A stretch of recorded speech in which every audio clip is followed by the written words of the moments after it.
बस एक ही सावधानी रखना कि जो गाय का गोबर लो तो वो देशी गाय हो तो अच्छा होगा, और धीरे धीरे मेरी बात मानो तो जर्सी गाय बेचते जाना, देशी लेते जाना, क्योंकि ये जर्सी गाय के दूध में दम नहीं है।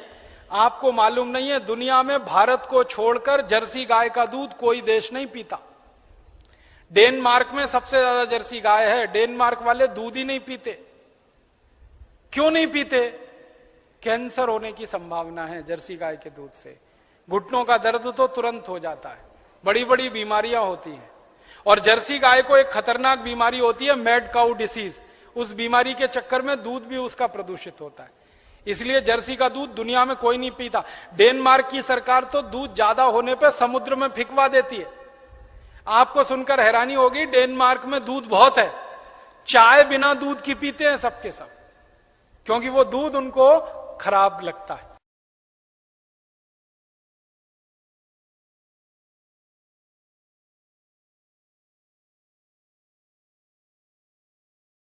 से मैं भारत देश की कुछ समस्याओं पर अभ्यास कर रहा हूं। उनमें से ये एक समस्या है जो गोहत्या की है। गोहत्या की समस्या इतनी बड़ी है हमारे भारत देश में कि हर साल 2,50,00,000 गाय का कत्ल इस देश में होता है, और 2,50,00,000 गाय और गोवंश का कत्ल करने के लिए 3,600 कत्ल खाने इस देश में चलते हैं। भारत सरकार के रजिस्ट्रेशन से चलने वाले ये कत्ल खाने 3,600 के आसपास हैं। बिना रजिस्ट्रेशन चलने वाले जो कत्ल खाने हैं उनकी कोई माहिती सरकार के पास नहीं है।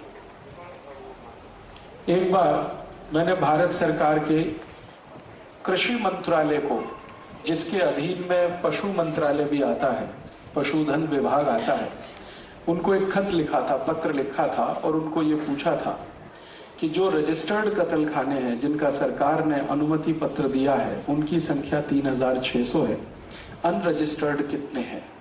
तो उनका हमने आज तक गिनती नहीं किया है, लेकिन हमारा अनुमान है कि 36,000 कत्ल खाने अनरजिस्टर्ड है।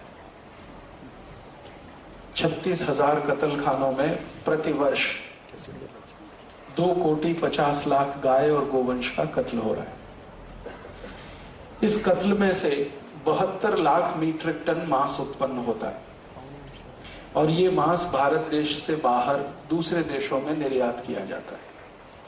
सबसे ज्यादा भारत के गाय और गोवंश का मांस अमेरिका भेजा जाता है, दूसरे नंबर पर यूरोप के देशों में भेजा जाता है, और थोड़ा कुछ बच जाता है तो अरब देशों में चला जाता है। भारत की गाय का मांस अमरीकी लोग सबसे ज्यादा खाते हैं, यूरोप के लोग भी भारत की गाय का मांस खाना पसंद करते हैं। उसके बारे में थोड़ा मैंने अभ्यास किया कि ये अमरीकी लोग अपने देश की गाय का मांस क्यों नहीं खाते, भारत की गाय का मांस क्यों खाते। यूरोप में भी गाय होती है, वो अपनी गाय का मांस क्यों नहीं खाते। तो पता ये चला कि यूरोप और अमेरिका की जो गाय है उसको कई गंभीर बीमारियां हैं, और उनमें से एक बीमारी का नाम है मैड काउ डिसीज। इस बीमारी में क्या होता है कि गाय का सिर का जो सींग होता है, हॉर्न, उसमें घाव हो जाते हैं, पस पड़ जाता है, और गाय के जो पैर होते हैं उसमें भी घाव हो जाता है, पस पड़ जाता है। तो सामान्य रूप से अमेरिका और यूरोप की गायों को ये बीमारी रहती है, और इस बीमारी का मांस, माने इस बीमारी से प्रभावित गाय का मांस कोई खाए तो कोई व्यक्ति को इससे भी ज्यादा गंभीर बीमारी होने की शक्यता है। इसलिए यूरोप और अमेरिका के लोग आजकल अपने देश की गाय का मांस कम खाते हैं। भारत की गाय के मांस की उन्हें ज्यादा डिमांड है। कारण क्या है? भारत की गायों को यह बीमारी नहीं होती है। मैंने इस विषय पर थोड़ा और अभ्यास किया कि भारत की गाय में ऐसी क्या विशेषता है जिसको ये बीमारी नहीं है, और अंग्रेजी गाय में क्या तकलीफ है, यूरोपियन अमेरिकन गाय में क्या है जो ये बीमारी ज्यादा है। तो पता चला कि यूरोपियन और अमेरिकन गाय को भी मांसाहारी भोजन कराया जाता है, और गाय मूलतः शाकाहारी प्राणी है। तो शाकाहारी प्राणी को अगर मांसाहारी भोजन कराओ तो कुछ ना कुछ तो उसके साइड इफेक्ट्स आएंगे, वो यही है। आपके मन में प्रश्न आएगा कि ये यूरोप और अमेरिका वासी क्यों गाय को मांसाहारी भोजन कराते।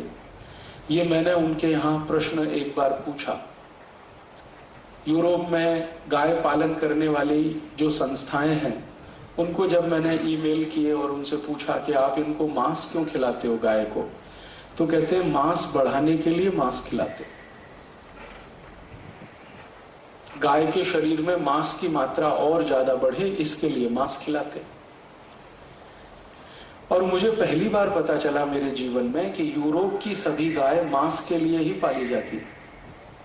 दूध उनके लिए सेकेंडरी प्रोडक्ट है। दूध पीने की यूरोप और अमेरिका में कोई परंपरा नहीं है, वो दूध पीना ज्यादा पसंद भी नहीं करते, लेकिन मांस खाना पसंद करते हैं। तो गाय को वहां मांस के लिए पाला जाता है, और इसीलिए गाय को पिछले 50 साल में इतना मोटा बना दिया है उन्होंने कि वो अभी भैंस से भी ज्यादा बदतर हो गई है। यूरोप और अमेरिका की जो जर्सी गाय है, होलिस्टियन है, फ्रीजियन है, जो उनकी प्रजातियां हैं, वो सभी बहुत ही विचित्र किस्म की है। उनमें गाय का कोई भी गुण नहीं बचा है। जितने दुर्गुण भैंस में होते हैं वो सब जर्सी गाय में दिखाई देते हैं। जैसे उदाहरण के लिए, जर्सी गाय को अपने बच्चे से कोई लगाव नहीं होता, और जर्सी गाय अपने बच्चे को कभी पहचानती भी नहीं है।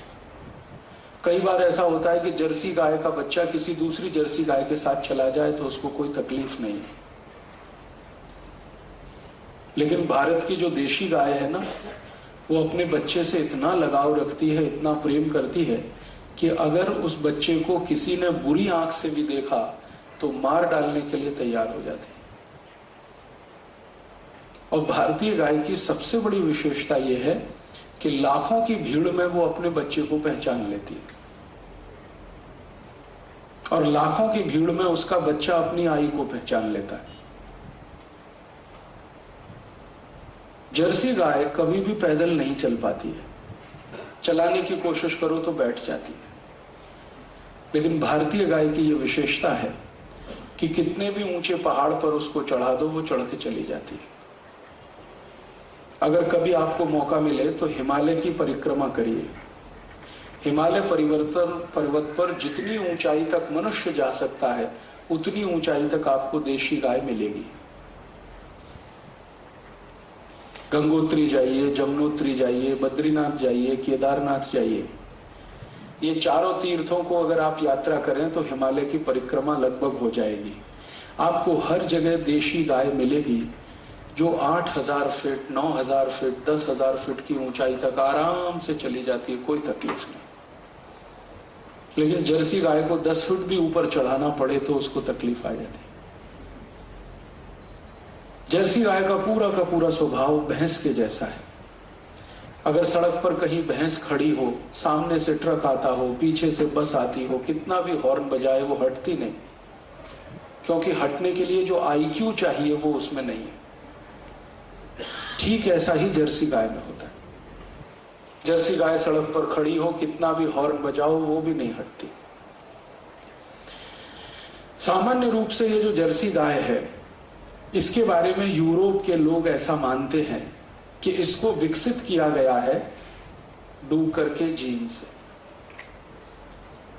सुअर के जीन से विकसित किया गया है। और इसमें जितनी भी जर्सी गाय है यूरोप और अमेरिका में, आपको सुनकर आश्चर्य होगा कि इनका जो वंश बढ़ाया गया है वो सब आर्टिफिशियल इंसेमिनेशन से बढ़ाया गया है, सबका।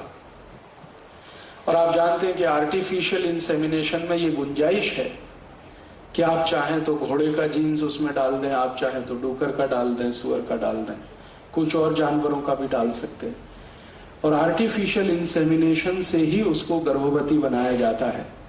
ये उनके यहां पिछले 50 साल से चल के आता है। यूरोप और अमेरिका के जो भोजन विशेषज्ञ हैं, न्यूट्रिशनल एक्सपर्ट्स जिनको माना जाता है, वो सभी कहते हैं कि अपनी गाय, माने यूरोप और अमेरिका की जर्सी गाय का भोजन अगर करें तो 15 से 20 साल में कैंसर होने की शक्यता, डायबिटीज तो सबसे जल्दी होता है, arthritis, rheumatoid arthritis, osteoarthritis, asthma, bronchial asthma, ऐसे 48 रोग होने की सबसे ज्यादा संभावना है। यूरोप और अमेरिका की गाय का मांस खाओ तो अब वहां पर एक अभियान चल रहा है यूरोप और अमेरिका में। वो अभियान यही है कि उनके देश में जो गाय है उसका मांस कम से कम उपयोग करो, और भारत जैसे देश में जो सुरक्षित गाय है इसका मांस ज्यादा से ज्यादा खरीदो। तो भारत सरकार के साथ यूरोपियन कमीशन ने और अमेरिका ने एग्रीमेंट साइन किया हुआ है।